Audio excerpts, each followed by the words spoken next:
하나님 말씀은 마태복음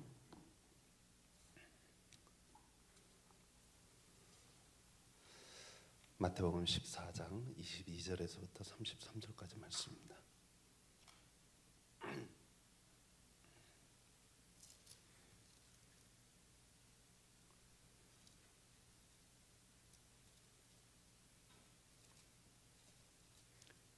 예수께서 즉시 제자들을 재촉하사 자기가 무리를 보내는 동안에 배를 타고 앞서 건너가게 하시고 무리를 보내신 후에 기도하러 따로 산에 올라가시니라.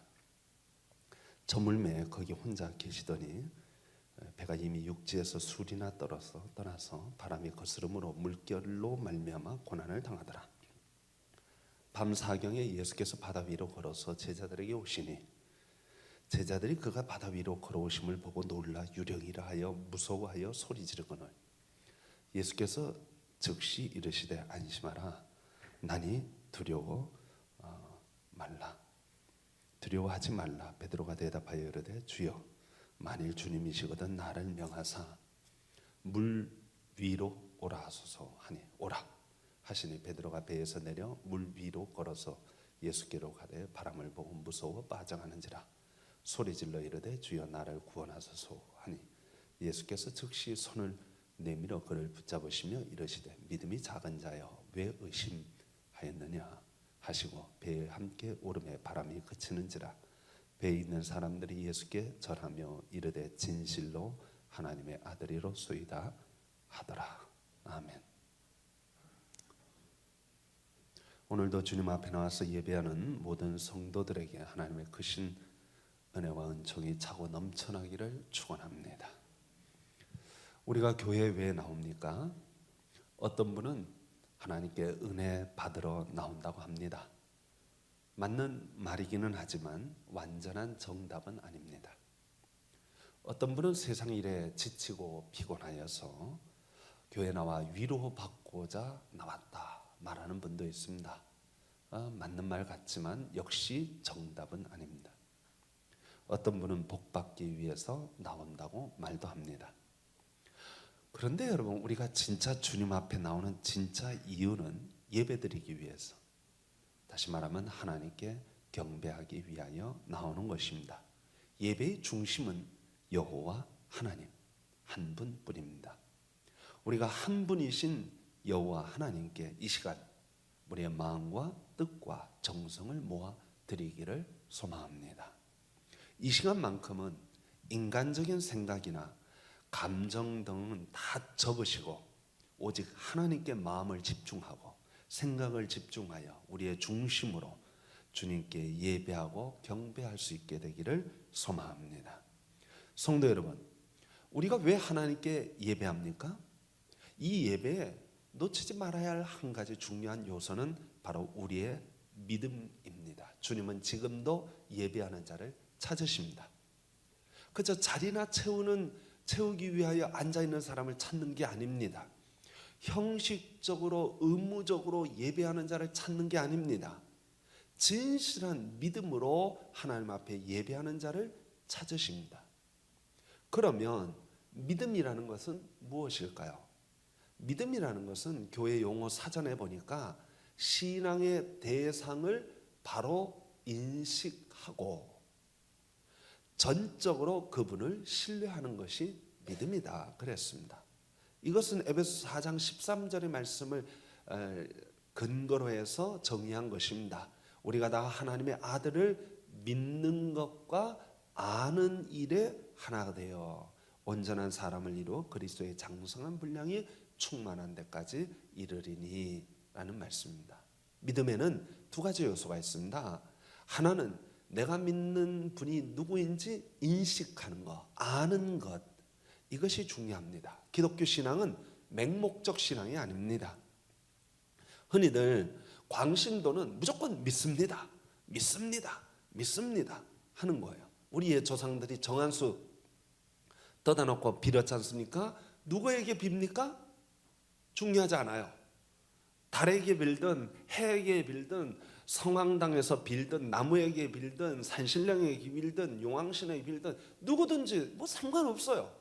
내 소원만 들어주면 다 되는 거예요. 그래서 그들은 그저 비나이다 내 소원을 계속해서 반복하는 것입니다. 이건 믿음이 아닙니다. 이거는 소원의 반복입니다. 우리가 신앙생활 할 때 내 소원의 반복이 되어서는 안 됩니다. 기독교 신앙의 가장 중심은 내가 믿는 분이 누구신지 정확하게 아는 데서부터 출발합니다. 오늘 본문에 보니까 제자들이 바다 위를 항해하는데 풍랑이 일어났습니다. 갈릴리 호수, 우리는 호수라고 부르는데 유대인들은 갈릴리 바다라고 불렀습니다. 이 굉장히 넓은 호수입니다. 이 호수는 마치 그 함지박처럼 이렇게 생겼어요. 양쪽으로 이렇게 큰 산처럼 이렇게 둘러싸여 있습니다. 그래서 쭉 밑으로 내려가서 호수가 있습니다. 이 호수는 겉에서 볼 때는 굉장히 잔잔해도 가운데 들어가면 이 산 꼭대기에서부터 불어오는 강한 바람으로 인해서 바다 가운데 풍랑이 아주 몹시 심하게 일어서 배가 침몰하는 경우가 종종 있었습니다. 분명 호숫가에서 볼 때는 잔잔한 것 같은데 들어가 보면 이게 보통 바람이 아닙니다. 제자들이 바다에서 풍랑을 만났습니다. 노련한 어부들인 그들이 당황하기 시작했습니다. 거의 죽을 것 같아서 고통받고 있는데 저기 멀리서 주님이 물 위로 걸어서 오시는 거예요. 제자들이 처음에는 유령인 줄 알고 두려워 크게 소리를 질렀다 그랬어요. 안 그래도 바람과 파도 때문에 죽을 것 같은데 저기 유령까지 나타났으니 얼마나 무서워요. 그래서 소리를 지르기 시작했어요. 그때 예수님이 말씀하십니다. 안심하라, 내니 두려워하지 마라. 그러자 그 말을 듣자 나서기를 좋아하는 베드로가 주님, 만일 진짜 주님이시거든 나를 명하사 물 위로 오라 하소서, 그렇게 말합니다. 여기 믿음의 중요한 요소가 하나 있습니다. 그것은 주님, 내가 믿는, 내가 아는 주님이 맞다면, 주님이 정말 내가 믿는 그 주님이라면 나를 명하사 물 위로 오라 하소서. 그건 무슨 뜻이에요? 내가 믿는 주님이라면 능히 나를 바다 위로 걸어가게 하실 수 있는 분이십니다. 우리 주님은 바람과 파도를 말씀 한마디로 잔잔케 하시고 안전뱅이를 일으키시고 귀신을 쫓아내고 심지어 죽은 자도 살려내시는 분이십니다. 좀 고상하게 신학적으로 표현하면 내가 믿는, 내가 아는 주님은 천지 만물의 주관자시고 인간의 생사화복을 주관하시고 하나님의 아들이십니다. 이게 바로 믿음의 내용입니다. 이러한 믿음의 내용을 바탕으로 베드로는 멋진 신앙 고백을 합니다. 주는 그리스도시요 살아계신 하나님의 아들입니다. 여러분, 기독교의 믿음은 그냥 무조건 믿습니다가 아닙니다. 기독교는 내가 믿는 주님, 내가 믿는 하나님이 어떤 분인지를 정확하게 아는 것에서부터 출발합니다. 기독교의 믿음은 그 내용을 점점 계속해서 배워나가야 합니다. 내가 믿는 하나님에 대하여, 그리고 기록으로 남겨주신 하나님의 말씀에 대하여 끊임없이 배워야 합니다. 이 배움이 얼마나 중요하냐면 교회라는 말은 가르칠 교자의 모일 회자입니다. 그러니까 교회는 뭐냐? 가르치는 모임이에요. 가르침을 받는 모임이다, 그런 뜻입니다. 교회는 크게 두 가지 기관이 있습니다. 하나는 자치회고 다른 하나는 교육기관입니다. 교회는 교회 운영을 위한 기관들이 있어요. 당회, 재직회, 공동의회 뿐만 아니라 남선교회, 여선교회, 그런 모임들이 다 교회 운영을 위한 기관입니다. 심지어 교육기관인 주일학교조차 주일학교 자치기관이 있어요. 그래서 회장 뽑고 총무 뽑고 임원 뽑아서 자기들끼리 그 모임을 운영해 나갈 수 있도록 이끌어 주는 것입니다. 그런데 여러분, 교회는 운영만 한다고 해서 교회가 아닙니다. 그것은 세상의 어떤 모임도 운영을 위한 주체들이 꼭 있어요.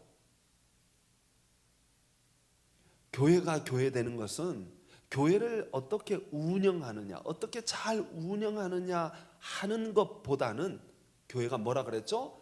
배우는 모임이에요. 가르칠 교 모일 회자입니다. 하나님의 말씀을 배우고 가르치는 거예요. 그러므로 교회라고 할 때는 운영의 강조점이 있지 않습니다. 뭐의 강조점이 있냐면 하나님의 말씀을 배우는데 강조점이 있습니다. 그러므로 교회는 교육기관이 있습니다. 많은 사람들은 교육기관 하면 주일학교를 생각합니다. 유치부, 유년부, 중고등부, 청년부를 생각합니다. 물론 이런 주일학교도 중요합니다. 그런데 여러분, 초대교회에 주일학교 있었을까요? 이런 주일학교가? 초대교회, 예루살렘 교회 유치부, 유년부, 중고등부 있었을까요? 없었습니다. 초대교회는 주일학교가 딱 하나 있었습니다. 작년 주일학교입니다. 어른들이 하나님의 말씀을 공부하는 거예요. 사도행전 17장 11절에 보니까 베레아에 있는 사람들은 데살로니가에 있는 사람들보다 더 너그러워서 간절한 마음으로 말씀을 받고 이것이 그러한가 하여 날마다 성경을 상고했다. 그들은 하나님의 말씀을 배우고 그리고 그 말씀이 그러한가 해서 날마다 그 말씀을 묵상했다는 거예요. 베레아 교인도 데살로니가 교인도 고린도 교인도 초대교회 교인들, 어른 교인들이 다 하나님 말씀을 공부했다는 것입니다. 무슨 뜻입니까? 초대교회 교인들은 누구나 교회 다니면 하나님 말씀을 공부하는 줄 알았습니다. 그래서 성경에서는 교인들을 가르치는 직책을 갖고 있는 분들이 있어요. 목사, 강도사, 전도사, 이걸 다 뭐라고 말해요? 교역자. 가르칠 교, 사역, 역자에다가 사람 자자 써서 가르치는 사역을 담당하는 사람들이다. 그런 뜻입니다. 그런데 한국 교회에 지금 문제가 있어요. 무슨 문제가 있냐면 교회 운영에 대하여는 굉장히 관심을 가집니다. 교회 운영을 어떻게 투명하게 하고 바르게 하고 정직하게 하느냐에 대하여는 한국 교회가 아주 신경을 굉장히 많이 씁니다. 근데 뭐에 신경을 전혀 안 쓰냐면 하나님 말씀을 배우고 가르침을 받는 데 대해서는 전혀 신경을 안 씁니다. 여러분, 학교에서 학교가 어떻게 운영되어지느냐 하는 것보다 더 중요한 게 있어요. 그건 뭐냐면 학교에서 선생님들이 얼만큼 교육권을 가지고 학생들을 능동적으로 가르치느냐. 이게 무너지면 학교가 무너지는 거예요. 학생들이 선생님 뺨을 때리고 선생님을 막 욕하고 이러면 학교는 그냥 끝난 겁니다. 지금 우리 한국 교회가 딱 그 모양이에요. 운영은 잘하려고 그래요. 근데 뭐는 없냐? 교육이 없어지는 거예요. 여러분, 초대교회는요, 세례를 받으려면 최소 2년을 성경을 공부했습니다. 학습교인 1년 공부해야 됩니다. 그리고 학습을 받고 나면 1년 세례 교육을 받습니다. 그런데 요즘은 어떻게 됐느냐? 바쁘다는 핑계로 딱 1시간 받습니다. 그 1시간도 그냥 간단하게 받고 끝납니다. 교회 헌법에 의하면 장로로 피택이 돼도 6개월간 교육을 받게 되어 있습니다. 장로의 역할, 그리고 교회 조직에 대한 거, 헌법에 대한 거, 성경에 대한 거, 이 6개월간 교육을 받고 그리고 고시를 봅니다. 그래야 장로로 안수를 하는 거예요.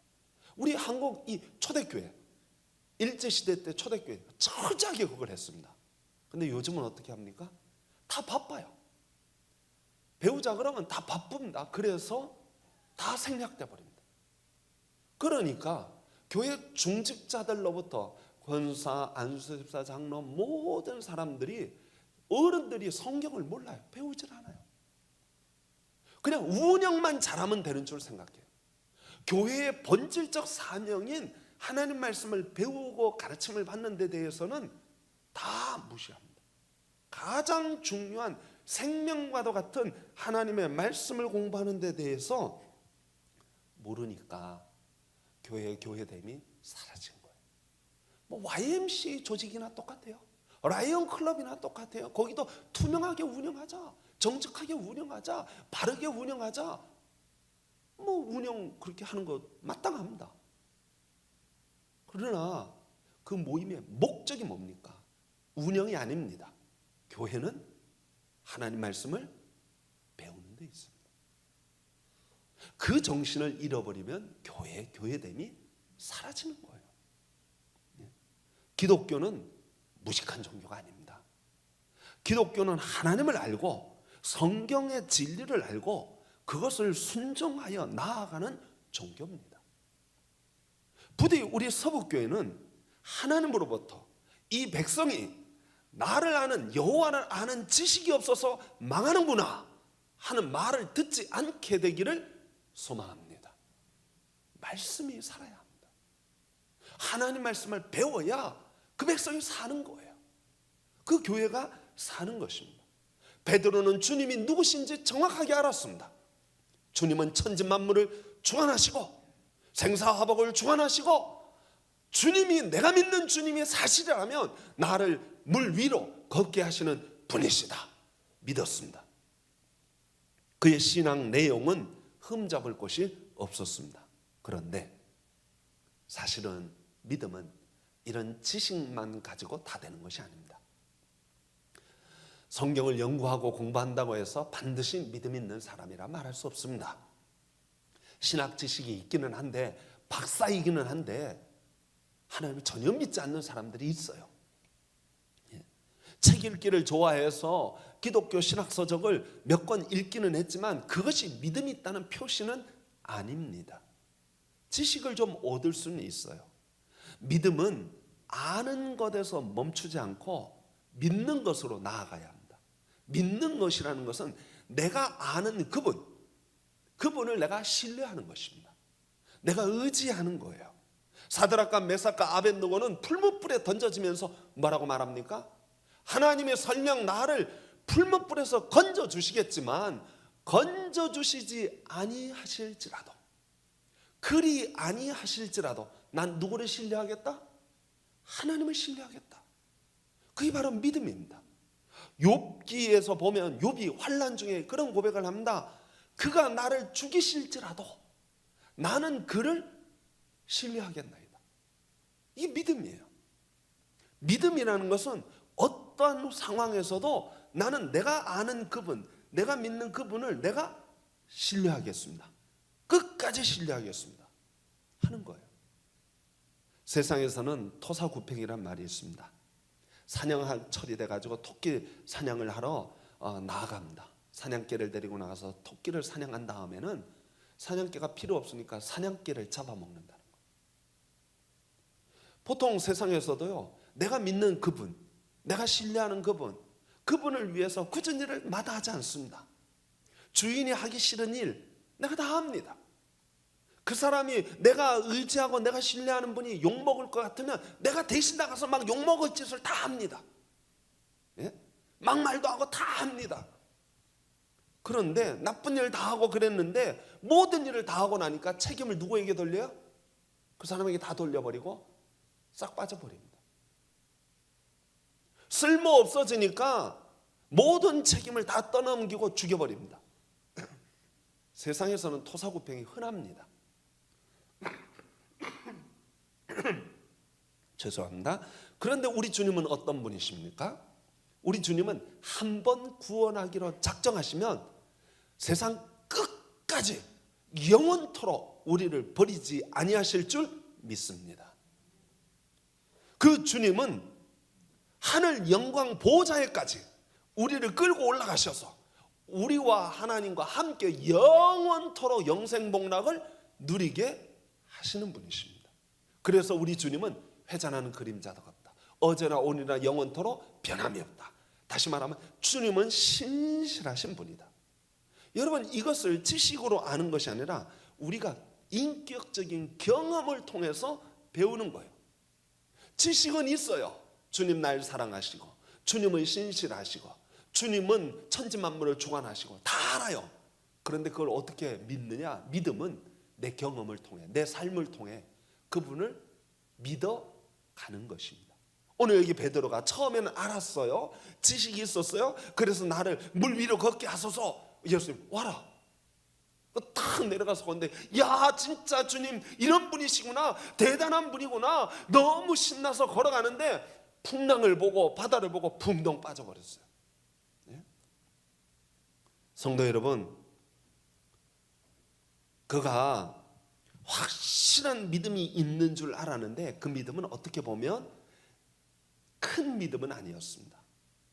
지식의 믿음이었고 그 지식에 근거한 작은 믿음이었습니다. 그 믿음이 자라야 합니다. 사람들은 믿음과 의심은 정반대라고 생각하지만 그렇지 않아요. 때로 같이 갑니다. 믿음이 없는 사람은 아예 의심도 안 합니다. 저 인간은 아주 그러려니 하고 제껴둡니다. 믿지를 않으니까 처음부터 끝까지 다 안 믿습니다. 그런데 믿음 있는 사람은 믿음이 흔들려요.